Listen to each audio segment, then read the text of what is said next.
À l'origine, mon intention était de faire comprendre aux élèves qu'il y avait différentes sortes de littératie jeunesse disponibles. On a fait une carte exploratoire tous ensemble. Je voulais voir ce que les enfants connaissaient d'abord sur l'arbre. J'ai fouillé sur livre ouvert pour vérifier au niveau de ce thème-là qu'est-ce que je pouvais trouver de plus pertinent.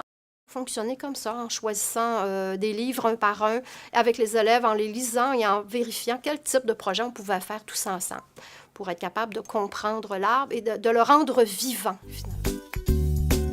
Histoire d'amour. Bizarre histoire d'amour entre un jeune érable et une noix sauvage. Les élèves ont choisi des animaux qui vivent dans la forêt et les ont représentés avec les produits de l'arbre. L'arbre à gants. Ça raconte une histoire d'amitié entre un garçon différent et un arbre. Au printemps, son arbre ne se réveille pas. Berthold est mort. Pour lui rendre hommage, Il orne le vieux chêne. De gants et de mitaines, c'était triste. L'arbre qui voulait être entendu. Nous avons transformé ce livre en pièce de théâtre de marionnettes. Un jour, l'érable tenta de faire comprendre au hêtre que ses salutations assourdissantes étaient complètement inutiles. Pourquoi hurles-tu ainsi? J'essaie de crier assez fort pour que les humains m'entendent. Des enfants qui plantaient des arbres.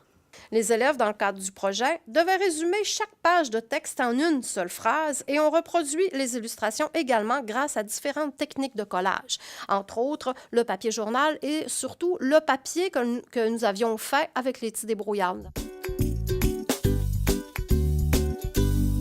L'arbre généreux. Et l'arbre fut heureux, mais pas tout à fait. pourquoi l'arbre n'est pas tout à fait heureux? Je crois que c'est parce que le garçon est toujours parti et l'arbre est seul. Je pense plus que c'est parce que l'arbre lui a tout donné. Non, c'est parce qu'il n'a plus rien à donner au garçon pour le rendre heureux. C'est bon, ça! Les arbres de Noël. J'ai choisi le pin blanc parce qu'il est fort et aime le froid. Et moi, j'ai choisi le cerisier parce que j'aime beaucoup les fleurs. On va faire un vernissage Pour montrer à nos parents.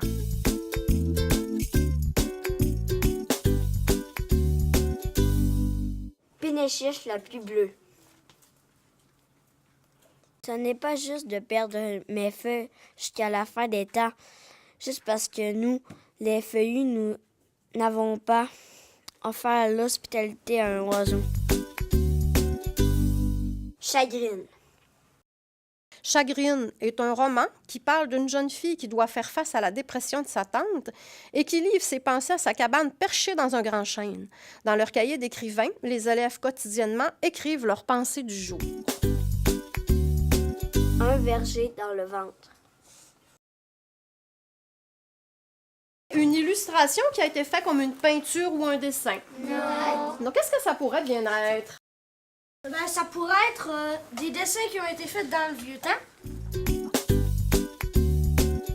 Mon arbre. On a beaucoup étudié l'album sous différentes façons, la poésie. Ce matin, je te repropose Une bande dessinée. une bande dessinée. D'accord? Alors, j'attends vos interventions. Mathis? On dirait qu'elle devient plus jeune à la fin. Ah, on dirait vraiment qu'elle devient plus jeune à la fin. Est-ce que tu penses vraiment qu'elle devient plus jeune à la fin? Non. Non? Juliane? Ben, moi, je pense que l'arbre, imagine la petite fille qui a été jeune. Le chant de mon arbre. L'arbre qui voulait être entendu est transformé en piano.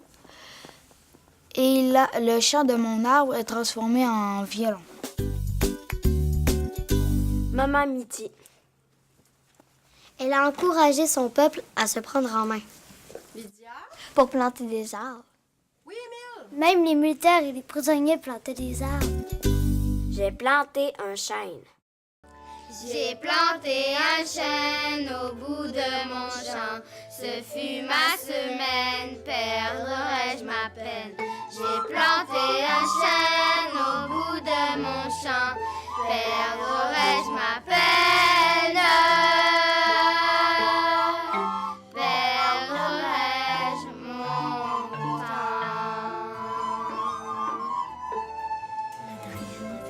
On a décidé de faire un mur coupe-vent derrière l'école. Chaque élève de l'école va planter un petit arbre pour que ce soit plus agréable dans notre cours de récréation.